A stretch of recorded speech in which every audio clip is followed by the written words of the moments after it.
Ay, Hello. sa pangalan ko ng dakilang Panginoon Kristo, bilang magpapatuloy ng ating ginaganap na pasasalamat para sa templong ito ng San Mateo.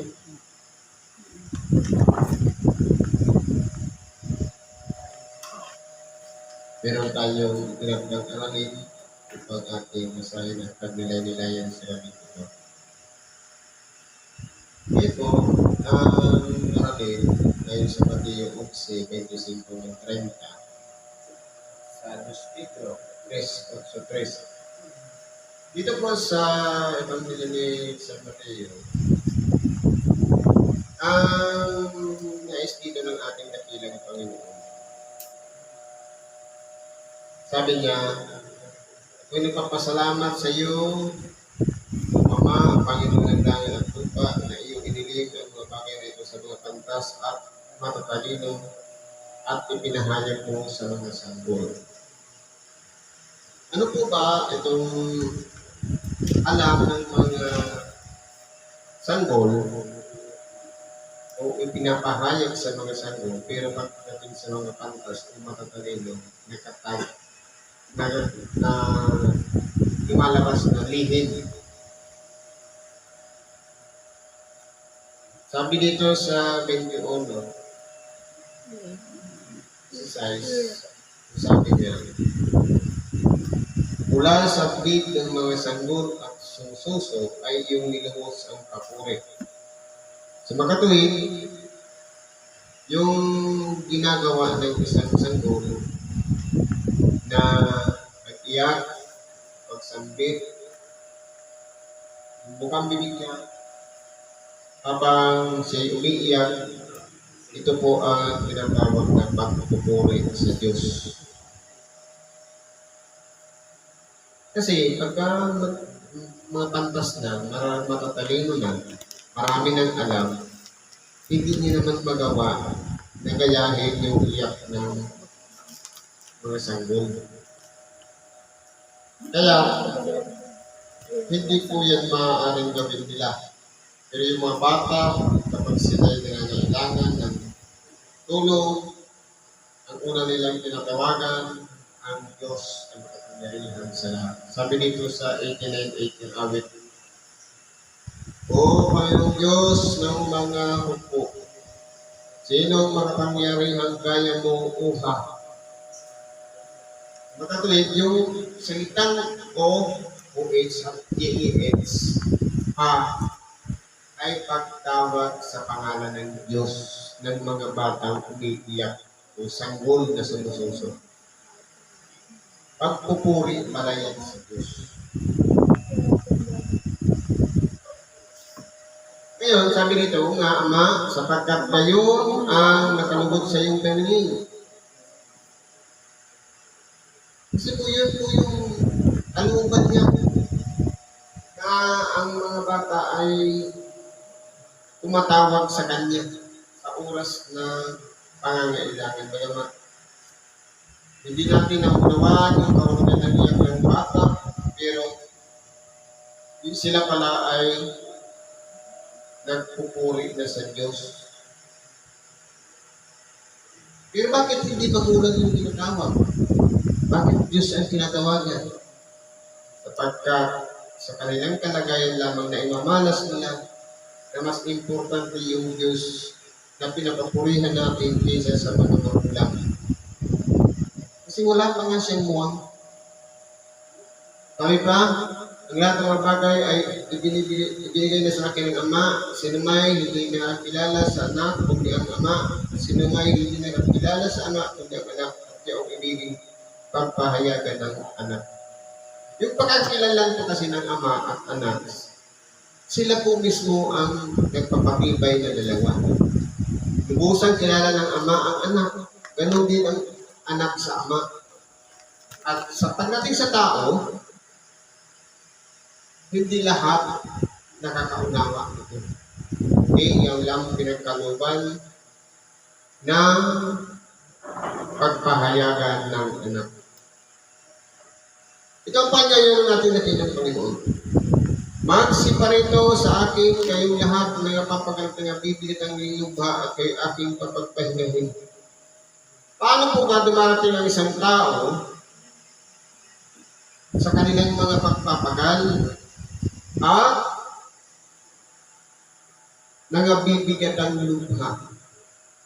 Meron tayong mga danasin dito sa ibabaw ng sanlibutan, katulad ng mga problema, katulad ng pinagdadaanan sa kuna, karamdaman.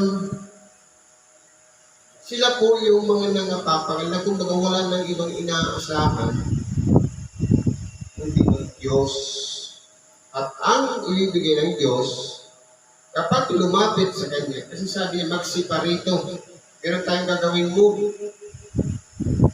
At ang ibibigay niya naman sa atin ay kapahingahan ng ating kaluluwa. Anong klaseng kapahingahan? Walang iba, yung maramdaman natin yung presensya ng Diyos sa ating buhay, sa oras ng ating nabigatan sa ating buhay. Kaya pala nangyayari lahat ng bagay ay bahagi ito yan ng isang pagsusulit o pamamaraan ng Diyos, at sa ganun malaman natin na limitado lang pala ang lakas natin at kinakailangan natin ang Diyos para asahan, para magaanan tayo sa mga bigat na dala natin sa ating mga buhay. Maliban sa pagkapahingahan binibigay ng Diyos, meron pong kinakailangan tayong gagawin.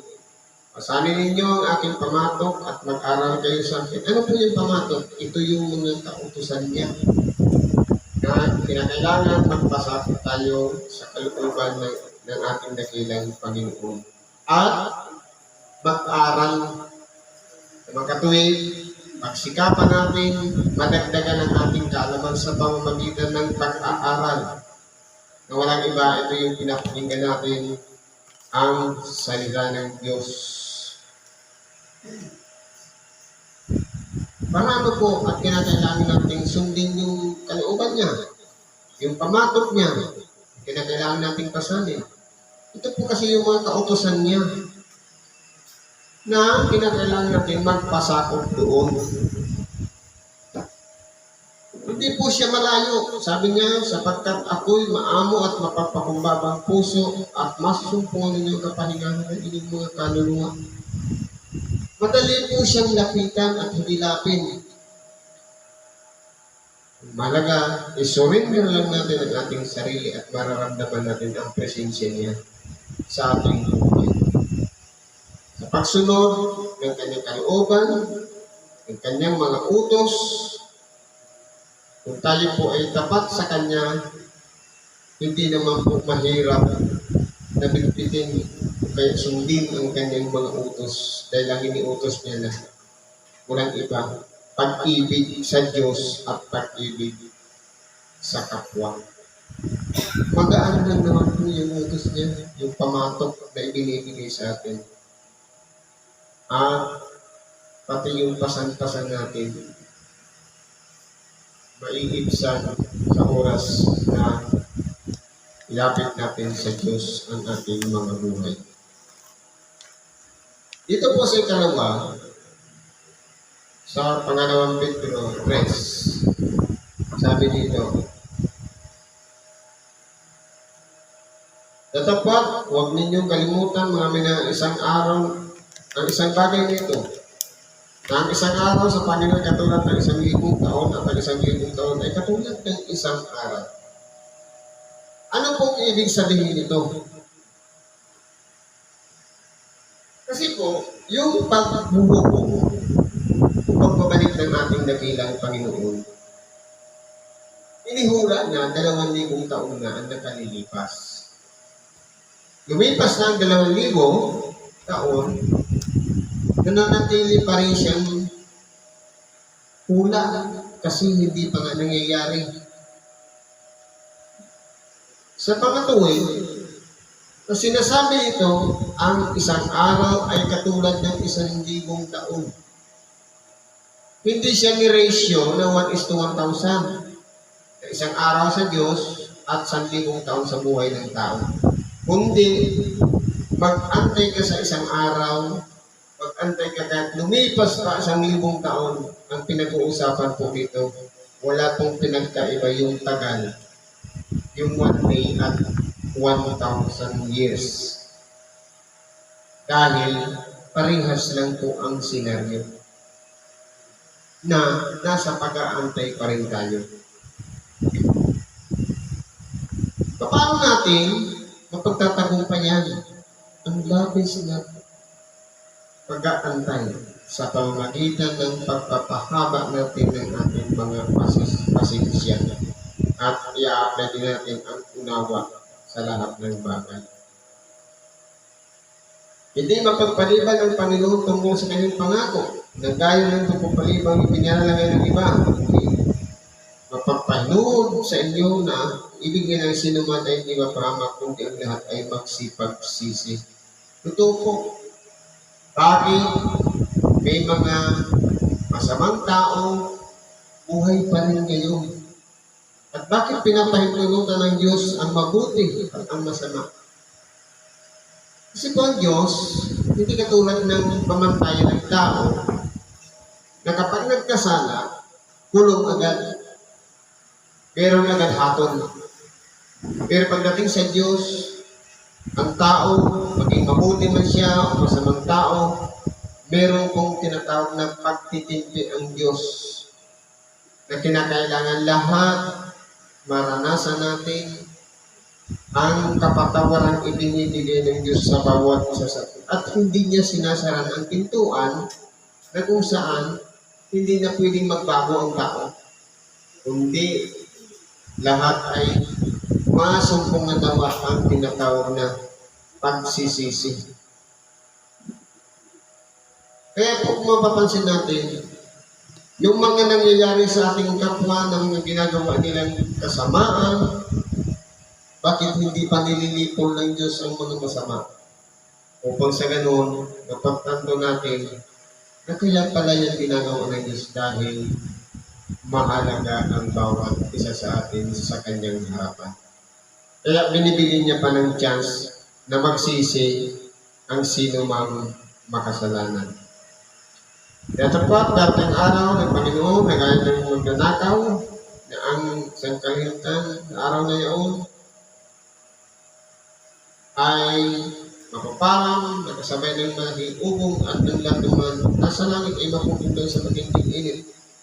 At ang lupa at ang gawang nasa lupa ay pawang masusunog.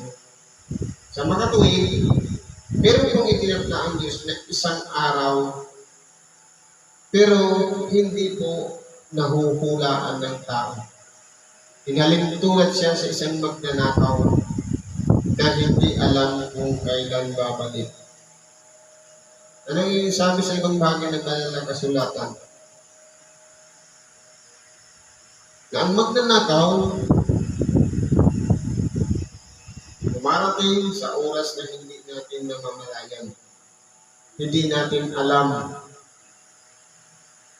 Sa mga tuwid, paano tayo makapaghahanda kung hindi natin alam ang pagbabalik ng ating dakilang Panginoon? Walang iba kundi sa pamamagitan ng pag-asa. Kaya ngayon pa lang, gumawa na tayo ng kabutihan sa ating kapwa, sumunod na tayo sa kanyang kalooban. Sabi po dito, yamang lahat ng mga bagay na tayo mapupunta na ganito, ano nga ang anyong pagkatao ang nararapat sa inyo sa banal na pamumuhay at pagkamaawain. Ngayon, kung sa kalagayan natin, hindi tayo sure na kasama tayo doon sa tinatawag na ililigtas ng Diyos. Ano ba ang pinagkadapat nating gunitain at alalahanin? Walang iba, yung nauna ng i-warning sa atin. Na lahat ng ating nakikita, at tayo man, pati yung ating kapwa, lahat ng yan may hangganan, may limitasyon. aatunan ng Diyos ayon sa kanilang mga gawa. Kaya, kung mapapansin natin, sigurado yung pagbabalik niya. Sigurado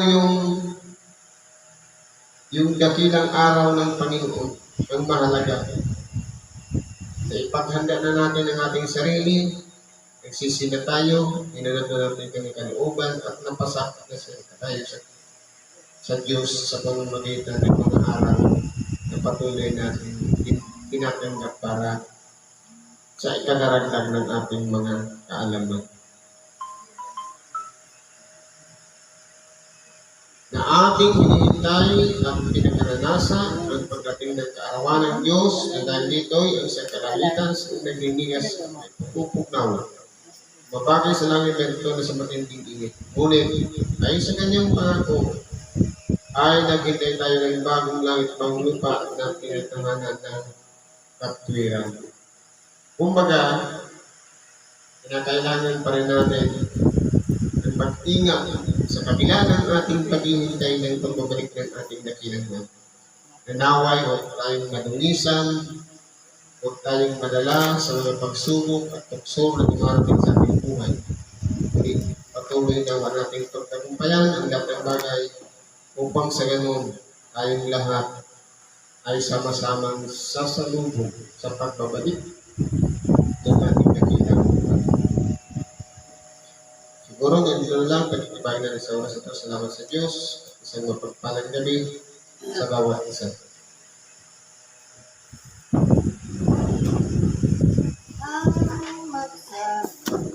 Siya ay kasama